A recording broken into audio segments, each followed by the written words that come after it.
The wilderness gives, and it takes. For those who enter hunting grounds, the rules of man fade quickly, replaced by instinct, silence, and teeth in the dark. These are places where predators don't always walk on four legs, and one wrong step can echo for generations. Guns jam, maps lie, and sometimes the forest watches back. From tactical bear hunts gone fatally wrong to hunters getting lost in fog-choked forests, the stories go from primal to deeply unsettling.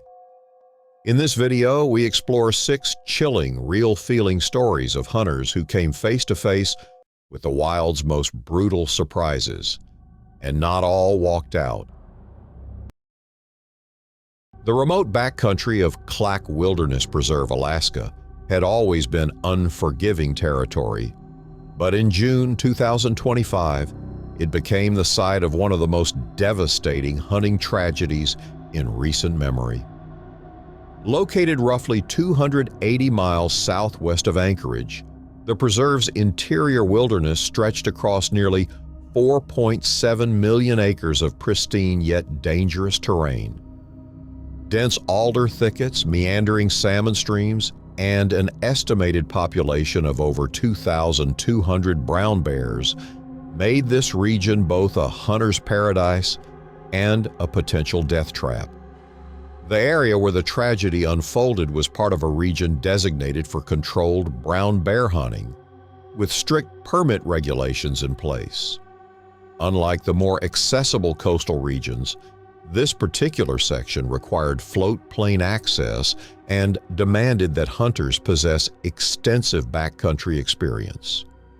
The terrain consisted of rolling tundra punctuated by steep ravines with visibility often limited to mere yards due to the thick vegetation that thrived in the short but intense Alaskan summer. Royce Denman, a 47-year-old outfitter from Bozeman, Montana, had been leading hunting expeditions into Alaska's wilderness for over 2 decades. His reputation for safety and success had earned him a loyal clientele, many of whom returned year after year for the chance to harvest a trophy brown bear. Royce's operation was meticulous in its planning, with detailed protocols for camp setup, food storage, and emergency procedures that had kept his clients safe through countless expeditions. On June 16, 2025, Royce flew into the remote hunting zone with 8 clients, including his 23-year-old nephew, Brady Denman, who was gaining experience to eventually take over portions of the family business. The group established 2 base camps roughly 3 miles apart, connected by GPS coordinates and satellite communication devices. Camp South, situated near a salmon creek, housed 5 hunters, including Brady, while Camp North accommodated Royce and 3 seasoned clients. The hunting party consisted of experienced outdoorsmen armed with heavy caliber rifles suitable for brown bear hunting. Most carried .375H and H Magnum or .338 Winchester Magnum rifles, along with backup sidearms and bear spray. Their equipment included military-grade food storage containers designed to be bear-proof, satellite phones for emergency communication, and GPS beacons that would alert rescue services if activated. Brady Denman had been instructed multiple times about the critical importance of securing all food items and scented materials in the designated bear-proof containers. The protocol was simple but absolute.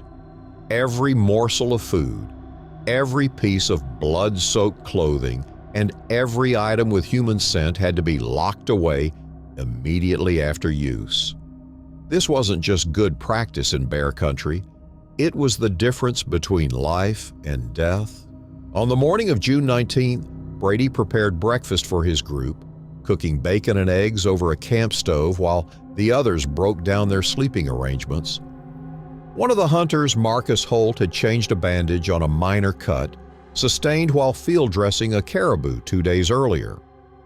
The blood-soaked gauze was placed in a plastic bag, ready to be secured in the food locker along with the breakfast remains. What happened next would haunt investigators for months. Brady, distracted by organizing gear for the day's hunt, failed to properly secure the food locker. The heavy-duty container, designed with multiple latching mechanisms, was left partially open with the blood-soaked gauze and bacon grease still accessible. In the vastness of the Alaskan wilderness, this seemingly minor oversight created a scent trail that would attract the attention of a sow grizzly and her yearling cub. The adult female, estimated to weigh nearly 600 pounds, had been traveling through the area with her offspring when the scent reached her sensitive nose. Brown bears can detect odors from miles away, and the combination of bacon grease and human blood created an irresistible draw. She approached the camp cautiously at first, with her yearling following close behind, but the presence of food overcame her natural wariness of humans. As dusk approached on June 19th, the hunters at Camp South were preparing their evening meal when Brady spotted movement in the brush, approximately 50 yards from their perimeter. He initially thought it might be a moose, but quickly realized the massive brown shape emerging from the alders was the very animal they had come to hunt. His first instinct was to grab his rifle, but the proximity of the bears and the presence of her cub made the situation immediately dangerous. Brady fired first, his shot going wide in his panic as the sow charged toward the camp. The sound of the gunshot triggered chaos among the other hunters, with some attempting to reach their weapons while others fled in different directions. Marcus Holt ran directly into the dense brush, where he was quickly pursued by the yearling. Another hunter, attempting to climb a nearby spruce tree, lost his grip and fell 12 feet to the ground, breaking his leg in the process. The sow, now in full defensive mode, systematically attacked each hunter she encountered. Her massive claws and powerful jaws made quick work of the men who had been unable to reach adequate shelter or mount an effective defense. The entire attack lasted less than 11 minutes, but in that brief time, all 5 members of Camp South were killed. 3 miles away at Camp North, Royce Denman and his 3 clients heard the distant gunshots and immediately attempted radio contact with the southern camp. When their calls went unanswered, they prepared to make the dangerous trek through the wilderness to investigate, but darkness and the thick terrain made immediate travel impossible. They spent a sleepless night monitoring their radios and preparing for the worst. Later that day, Royce made the decision that would seal their fate. Instead of waiting for daylight rescue operations, the prolonged radio silence from Camp South convinced him that his nephew and the other hunters needed immediate help. Against the advice of his most experienced client, Tom Richardson, Royce insisted they break camp and begin the treacherous journey south through the dense wilderness. The terrain between the camps was notoriously difficult, featuring steep ravines, thick alder patches, and numerous stream crossings that could disorient even experienced outdoorsmen. Royce led the group with his GPS unit, followed by Richardson, Danny Cruz, and Mark Stevens. All 4 men carried their rifles and emergency supplies, but the dense vegetation made it impossible to maintain visual contact for more than a few yards. 2 hours into their journey, the group became separated when they encountered a particularly dense thicket of alders. Royce pushed ahead, determined to reach his nephew, while the others fell behind, navigating the maze of branches. It was during this separation that the same sow Grizzly, now accompanied by her yearling and agitated by the earlier confrontation, detected their approach. The bear stayed near Camp South, feeding on the remains, and had become increasingly territorial about the area. When she encountered Royce emerging from the brush, approximately 200 yards from the devastated camp, her defensive instincts kicked in immediately. Unlike the chaotic attack at Camp South, this encounter was swift and decisive. Royce, exhausted from the difficult trek and devastated by the scene he discovered, was unable to react quickly enough to defend himself. The sound of Royce's final shots brought the other 3 hunters running, but they arrived to find themselves facing an enraged sow who now viewed all humans as threats to her territory. Richardson managed to wound the bear with his .375 H&H Magnum, but the shot only served to further enrage the massive animal. In the ensuing chaos, all 3 men were killed as they attempted to reach adequate defensive positions in the thick brush. The yearling, following its mother's lead, participated in the attacks with the ferocity that only a bear protecting its territory could display. The thick vegetation that had made travel so difficult now worked against the hunters, preventing them from establishing clear shooting lanes or finding adequate shelter. Park rangers discovered the scene 2 days later when the hunting party failed to make their scheduled check-in call. The investigation revealed the tragic sequence of events that had led to the deadliest bear attack in the preserve's history. The incident prompted a comprehensive review of commercial hunting operations in Alaska's remote areas, leading to stricter regulations and mandatory safety protocols. Alan Denman, Royce's brother and Brady's father, dissolved the family's outfitting business 6 months after the tragedy. He never recovered from the loss of his son and the knowledge that a simple mistake had cost 9 lives in one of Alaska's most beautiful but unforgiving wilderness areas. The remote wilderness region in Colorado represented some of the most challenging and rewarding elk hunting terrain in the American West.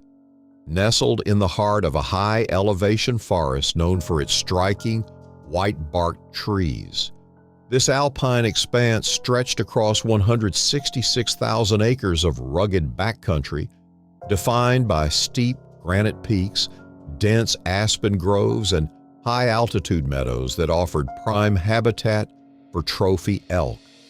Elevations range from 8,000 to over 14,000 feet, creating a rich and varied ecosystem that also supported mountain lions, black bears, and the occasional moose.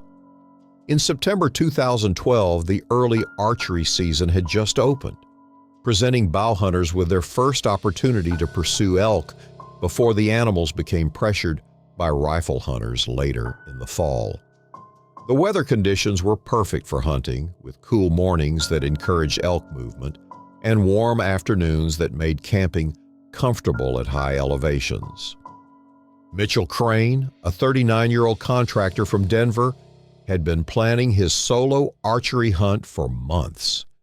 An experienced bow hunter with over 15 years of elk hunting experience, Mitchell prided himself on hunting areas that other hunters avoided due to their difficulty and remoteness.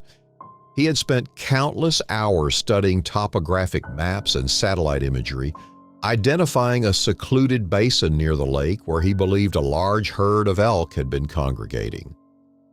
Mitchell's equipment reflected his serious approach to bow hunting. He carried a Matthews compound bow set at 70 pounds, equipped with carbon arrows tipped with razor-sharp broadheads. His pack contained everything necessary for a 3-day backcountry hunt: a lightweight tent, sleeping bag rated for temperatures down to 20 degrees, freeze-dried meals, water purification tablets, and a comprehensive first aid kit. Most importantly, he carried a Garmin InReach satellite communicator, a device that would prove crucial to his survival. The hike into the basin required nearly 8 hours of steady climbing through dense timber and across rocky, talus fields. Mitchell established his camp in a small clearing approximately 200 yards from the lake, positioning himself downwind from the area where he expected elk to appear during their evening feeding routine. His first day of hunting yielded several sightings, but no shot opportunities, as the elk remained at distances beyond his effective range. On his second evening, Mitchell's patience was rewarded when a small group of elk, including a mature cow, emerged from the timber and began feeding in the meadow below his position. Using his rangefinder, he determined the cow was at 35 yards, well within his comfortable shooting range. He drew his bow, settled the sight pin behind the animal's shoulder, and released the arrow. The shot was perfect, striking the cow in the vital area and providing a clean, ethical kill. Mitchell watched as the animal ran approximately 80 yards before expiring near a small stream that fed into the lake. As darkness approached, he made his way to the downed elk and began the process of field dressing, a task that required careful attention to detail to preserve the meat quality. Working by headlamp, Mitchell had nearly completed the field dressing when he heard a sound that made him freeze. Deep, rhythmic breathing came from somewhere behind a large boulder approximately 20 yards away. He initially thought it might be another elk, but the sound was too deliberate and too close for comfort. As he reached for his headlamp to investigate, a massive black bear emerged from the shadows. The bear, later estimated to weigh around 450 pounds, had likely been tracking the same elk herd that Mitchell had been hunting. The scent of fresh blood and the activity around the carcass had drawn the animal's attention. Bears in the Colorado high country were known to be aggressive when defending a food source, and this particular bear showed no hesitation in claiming the elk carcass. Mitchell dropped his skinning knife and grabbed his trekking pole, the only defensive tool within reach. The bear's charge was swift and devastating, covering the distance between them in seconds. The impact knocked Mitchell backward into the shallow stream bed, where the bear's weight crushed several ribs and drove the air from his lungs. The animal's claws raked across his chest and arms before it seized the elk carcass and dragged it into the nearby timber. Lying in the ice-cold water, Mitchell assessed his injuries with the methodical thinking that had kept him alive in dangerous situations before. He could taste blood in his mouth and feel the sharp pain in his chest that indicated broken ribs. His left arm hung uselessly at his side, and deep puncture wounds from the bear's claws were bleeding steadily. Using materials from his pack, Mitchell fashioned a makeshift pressure bandage from a game bag and secured it to his chest with duct tape. The improvised treatment was crude but effective at controlling the bleeding. With his remaining strength, he activated the emergency beacon on his Garmin inReach, sending a distress signal that included his exact GPS coordinates. The rescue operation took 13 hours to complete, hampered by the remote location and challenging terrain. A helicopter crew eventually located Mitchell and transported him to a trauma center in Denver, where he underwent surgery to repair internal injuries and treat his wounds. Mitchell's recovery took nearly 6 months, but he returned to hunting the following season with a renewed appreciation for the dangers of the backcountry. His experience serves as a reminder that even experienced hunters can find themselves in life-threatening situations when sharing the wilderness with dangerous predators. The vast Algonquin wilderness in Ontario featured thousands of lakes and streams that created a complex maze of waterways and dense corridors. The thick canopy often blocked GPS signals, making navigation treacherous even for experienced outdoorsmen. In October 2004, during early moose season, hunters from across Ontario converged on the region. The timing was perfect for calling bull moose during rutting season, and cooperative weather kept the animals active during daylight hours. Daniel Forsyth, a 44-year-old automotive worker from Toronto, had hunted the Algonquin region for 12 years with his friend Colin Weaver. The two had established a routine, setting up base camp near Canoe Lake and venturing out daily to hunt different areas. Their partnership had been successful, with both men harvesting moose in previous seasons. On October 12, 2004, the hunters split up to cover more ground on their final day. Daniel planned to work the northern ridges above Canoe Lake, where they had seen fresh moose sign. Colin would focus on southern drainage areas where a large bull had been spotted. They agreed to meet at camp by sunset and established emergency communication using rifle shots. Daniel's route took him through challenging terrain characterized by steep granite outcroppings, dense timber, and numerous small lakes. The area was known for trophy bulls, but was notoriously difficult to navigate due to thick understory and lack of landmarks. Daniel covered 8 miles of difficult terrain, finding rubs and scrapes, but no animals despite careful calling. As darkness approached, he used his compass and Colin's signal shots to navigate back, but became disoriented during the return journey. The thick forest and darkness made landmarks difficult to identify, turning a routine 2-hour hike into a night-long ordeal. When he failed to return, Colin spent the evening firing signal shots and calling his name. The next morning, Colin began a systematic search, firing signal shots and marking his route with surveyor's tape.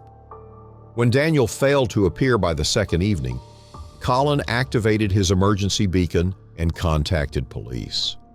The search operation involved park rangers, police, and volunteer teams familiar with the Algonquin wilderness.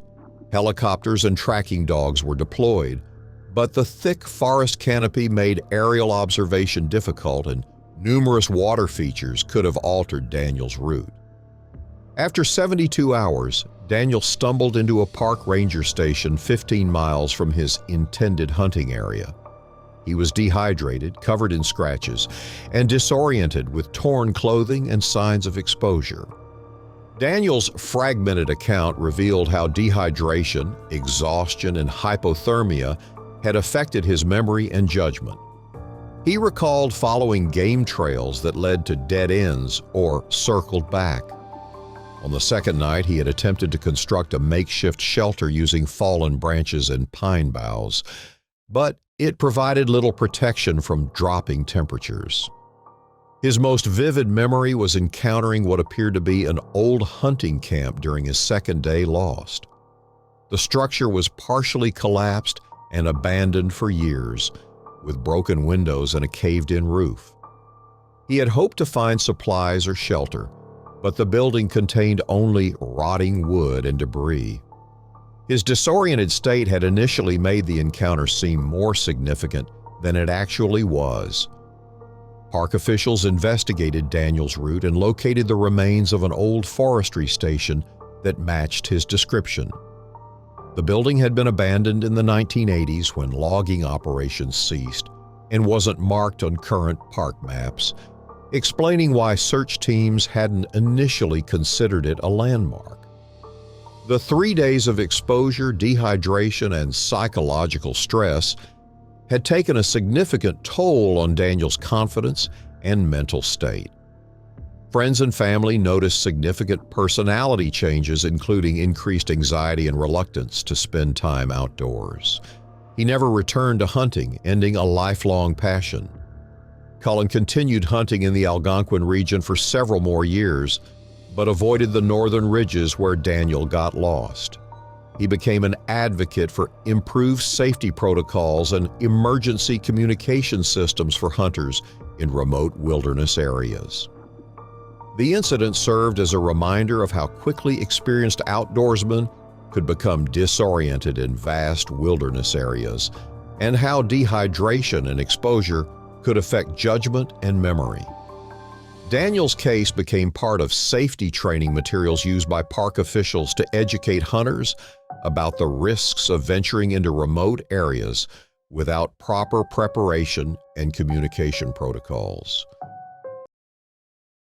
The Beartooth Mountains of Montana represented some of the most remote and challenging hunting terrain in the American West. In November 1996, Montana's general deer season was drawing to a close, providing hunters with their final opportunity to harvest a mule deer before winter set in. The weather conditions had been ideal for hunting, with fresh snow covering the high country and pushing deer down to lower elevations where they were more accessible to hunters. The cold temperatures also meant that any harvested game would remain fresh for extended periods, allowing hunters to pack out their quarry over several days if necessary. Greg Matheson, a 53-year-old rancher from Red Lodge, had been hunting the Beartooth Wilderness for over 3 decades. His intimate knowledge of the area's game trails, feeding areas, and seasonal migration patterns had made him one of the most successful hunters in the county. Greg's approach to hunting was methodical and patient, often spending entire days glassing remote basins and ridges to locate trophy animals before making his approach. Greg's equipment reflected his serious approach to backcountry hunting. He carried a .30-06 Springfield rifle equipped with a loophole scope, a combination that had proven effective on everything from white-tailed deer to elk. His pack contained survival gear, including a lightweight sleeping bag, emergency shelter, fire-starting materials, and several days' worth of food. Most importantly, he carried high-quality binoculars and a spotting scope that allowed him to observe game from distances measured in miles rather than yards. On November 18, 1996, Greg established his position on a rocky outcrop just above a remote basin that had produced several trophy mule deer in previous seasons. The location provided excellent visibility across a series of meadows and ridges where deer typically fed during the early morning and late afternoon hours. His plan was to glass the area throughout the day and identify any suitable animals before making a careful stalk. The morning passed quietly, with Greg observing several groups of does and smaller bucks that didn't meet his standards for harvest. As afternoon approached, he noticed movement in a distant meadow that initially appeared to be deer or elk. However, closer examination through his spotting scope revealed a different type of wildlife entirely. A pack of wolves was moving through the basin, their dark forms easily visible against the fresh snow. Greg's initial reaction was one of interest rather than concern. Wolf populations in Montana had been slowly recovering since reintroduction efforts in a neighboring park, and sightings were becoming more common in the Beartooth region. He had encountered wolves on previous hunting trips and found them to be wary animals that typically avoided human contact. However, this particular pack seemed different in their behavior and movements. The wolves, numbering at least 9 individuals, began to display behavior that Greg found unusual. Rather than continuing their travel through the basin, they appeared to be actively investigating his position. They would approach within 200 yards, then retreat to the tree line, only to reappear from a different direction. This pattern continued throughout the afternoon, with the wolves seemingly testing his responses to their presence. As darkness approached, Greg made the decision to remain in position rather than attempt to descend the mountain in the dark with wolves in the area.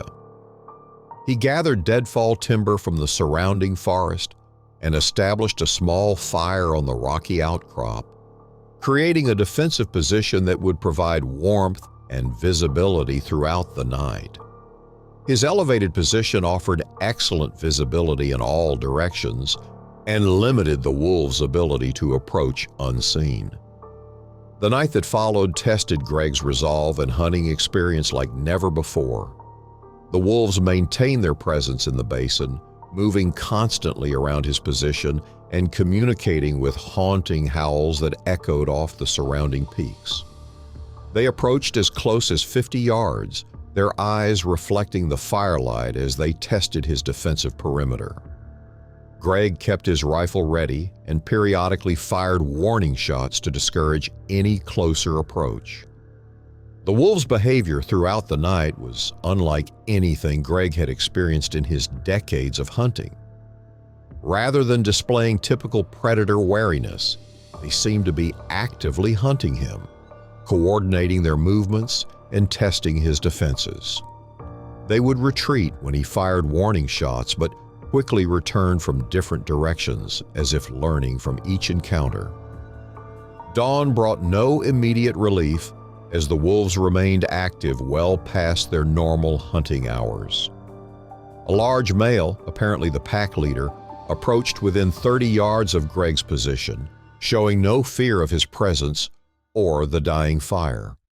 Greg's final warning shot, aimed close enough to spray snow near the wolf's feet, finally convinced the animal to retreat. The standoff ended when two backpackers entered the basin from the opposite direction, their presence apparently disturbing the wolves enough to cause them to abandon their surveillance of Greg's position. The wolves melted back into the forest as quietly as they had appeared, leaving Greg alone with an experience that would haunt him for years to come. Greg's account of the encounter was met with skepticism by wildlife officials, who maintain that wolves typically avoided human contact and posed little threat to hunters. However, experienced hunters throughout Carbon County took his story seriously, particularly those who had spent time in the remote area. Several reported similar encounters with wolves that seemed unusually bold and curious about human presence. The incident sparked debate about wolf behavior and the potential risks posed by recovering predator populations in Montana's wilderness areas. While wolf attacks on humans remained extremely rare, Greg's experience suggested that individual packs might develop behaviors that differed significantly from typical wolf ecology. His story became part of local hunting lore, serving as a reminder that even experienced hunters could find themselves in situations where they became the hunted rather than the hunters. The Atchafalaya Basin in Louisiana represented one of America's last great river swamps, a vast wetland ecosystem spanning over 1.4 million acres of pristine cypress swamps, marshes, and meandering waterways. In late November 1989, Louisiana's duck season was reaching its peak, with massive flights of mallards, pintails, and other waterfowl using the basin as a crucial stopover on their southern migration. The weather conditions were ideal for duck hunting, with cold fronts pushing birds down from the north and creating the perfect combination of temperature and wind that made waterfowl active throughout the day. The basin's numerous shallow lakes and flooded timber provided excellent habitat for ducks, but accessing the best hunting areas required extensive knowledge of the waterways and exceptional boat handling skills. Travis McNeil, a 29-year-old oil field worker from Lafayette, had been hunting the Atchafalaya for over a decade. His reputation for finding ducks in areas where other hunters failed had earned him respect among the tight-knit community of basin hunters. Travis prided himself on hunting areas that others considered too remote or dangerous, often traveling deep into the swamp's interior where few hunters dared to venture. His success came from his willingness to explore uncharted areas and his intimate knowledge of waterfowl behavior. Travis's equipment reflected his serious approach to swamp hunting. He navigated the waterways in a 14-foot aluminum pirogue, a traditional Louisiana boat perfectly suited for the shallow, debris-filled waters of the basin. His hunting gear included a 12-gauge autoloader, steel shot shells required for waterfowl hunting, and a collection of hand-carved duck calls that had been passed down through his family. Most importantly, he carried one of the first consumer GPS units available, a technology that was supposed to revolutionize navigation in the trackless swamp. On November 23, 1989, Travis launched his pirogue from a remote access point and began the journey into the basin's interior. His destination was a secluded area nearly 15 miles from the nearest road, where he had discovered a concentration of ducks during a scouting trip earlier in the season.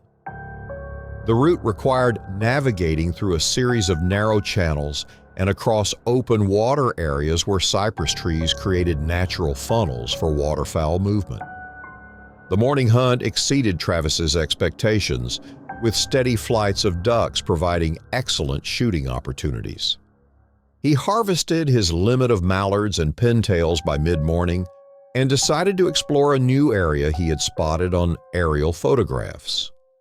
The detour took him through a series of channels he had never navigated before, but his confidence in his GPS unit and his extensive experience in the basin made him comfortable with the deviation from his planned route. As afternoon approached, Travis noticed that fog was beginning to form over the warm water, a common occurrence in the basin during certain weather conditions. However, this particular fog bank was thicker than anything he had experienced before, reducing visibility to less than 20 yards and creating an eerie, muffled atmosphere that seemed to absorb sound. The fog appeared to be moving independently of the wind, creating swirling patterns that further disoriented his navigation efforts. Travis's GPS unit, which had been functioning properly throughout the morning, began displaying erratic readings as the fog thickened. The device seemed to lose satellite reception intermittently, providing coordinates that placed him in different locations with each reading. His compass appeared to be unaffected, but the numerous waterways and the uniform appearance of the cypress trees made it difficult to establish a consistent bearing toward his launch point. As darkness approached, Travis realized that he was genuinely lost in one of America's most challenging wilderness areas. The fog had not lifted, and his GPS unit continued to provide unreliable readings. He made the decision to find a suitable location to spend the night, hoping that dawn would bring clearer conditions and restore his GPS reception. He located a partially submerged log mound that provided a relatively dry place to wait out the night. Throughout the first night, Travis heard the normal sounds of swamp wildlife: alligators moving through the water, nutria swimming near his shelter, and the occasional splash of jumping fish. However, as the hours passed and his stress levels increased, he began to focus intently on every sound, trying to determine if any might indicate the presence of dangerous animals. The sounds included soft splashing from what he assumed were feeding alligators or other swamp creatures going about their nocturnal activities. The second day brought no improvement in the fog conditions, and Travis's attempts to navigate by compass were frustrated by the maze of waterways that seemed to lead in circles. His GPS unit remained unreliable, often showing him in locations that were clearly impossible given his surroundings. The wildlife sounds that had kept him alert during the first night continued, and in his increasingly anxious state, he began to interpret every splash and movement as potentially threatening. Travis's water supply was running low, and he had exhausted most of his emergency food. The stress of being lost, combined with the oppressive atmosphere of the fog-shrouded swamp, began to affect his judgment and decision-making ability. Dehydration was setting in, and he started to question his own perceptions and interpretations of the sounds around him. On the second night, the normal swamp sounds seemed amplified by his deteriorating mental state. Travis reported hearing what were likely alligators or large fish moving through the water, creating ripples that reached his makeshift shelter. When he attempted to investigate with his flashlight, the beam was quickly absorbed by the thick fog, revealing nothing but the ghostly silhouettes of cypress trees. His growing paranoia and exhaustion made him hypersensitive to every sound in the swamp. The search and rescue operation that eventually located Travis involved multiple agencies and specialized swamp boats equipped with GPS and sonar equipment. The rescue team found him on the third day, nearly delirious from dehydration and covered with leech bites from his extended time in the swamp environment.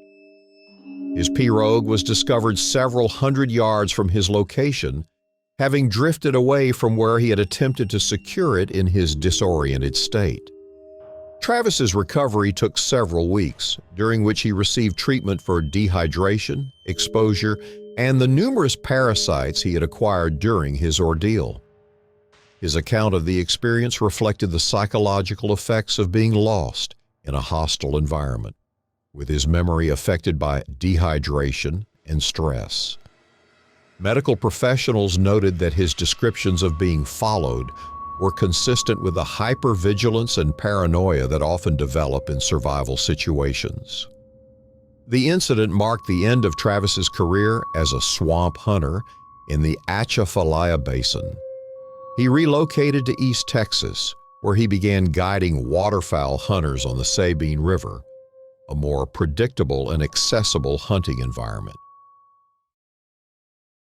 In May 2007, Idaho's spring black bear season was in full swing, attracting hunters from across the region who sought to harvest bears emerging from their winter dens. The timing was perfect for bear hunting, as the animals were actively feeding after months of hibernation and were more likely to be found in predictable locations such as south-facing slopes and areas with early vegetation growth. The season also coincided with the mating season for mountain lions, making encounters with these elusive predators more likely as they expanded their territorial ranges. Leland Carter, a 38-year-old Forest Service employee from McCall, had been hunting the region for over 20 years.